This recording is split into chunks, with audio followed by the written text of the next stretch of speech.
Лед убран, винты очищены, грибные валы сияют чистотой. Жатайский ремонтный завод почти завершил выморозку судов. В течение 5 месяцев механики устраняли повреждения днищ и рулевых комплексов. Одного только льда было выморожено более 4000 кубов. 1554 мы уже полностью собрали ДРК. Сейчас вот мы находимся от 35-го, где подвезли уже детали готовые. Будем сегодня-завтра, они тоже будут собраны уже. Но если на улице сейчас относительно тихо, то внутри этих исполинов работа почти не останавливается. Команды во главе с капитанами проводят ремонт двигателей и еще раз проверяют уже сделанную работу. Танкер Владимира Чипаченко проходит так называемый средний ремонт. Это масштабная проверка всех внутренних механизмов. Все, сделали подводную часть. Сейчас у нас остается главное дизеля собрать и вспомогательные двигатели. Объем работы большой, но мы думаем, выйдем как обычно, весной.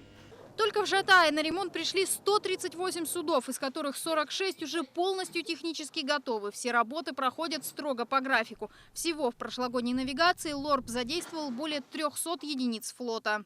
У нас в этом году навигация прошла неплохо, случайных отстоев нету. У нас все отстои запланированы, все дошли до места пунктов назначения. Ремонты идут все планово и никаких проблем таких больших у нас нету. Кроме подготовки техники ведется и работа по подбору кадров. На реках Якутии ежегодно трудится 1065 специалистов. Рядовой состав пополняется студентами не только республиканских учебных заведений, но и учащимися из Астрахани, Ростова-на-Дону и Благовещенска. По плану суда должны покинуть Жатайский затон вместе со вскрытием Лены. Впереди пойдут крупные буксиры с повышенной ледовой проходимостью. После открытия навигации традиционно первые рейсы пойдут на Амгу и Вилюй. Анна Лебединская, Роберт Набиев. Вести, Жатай.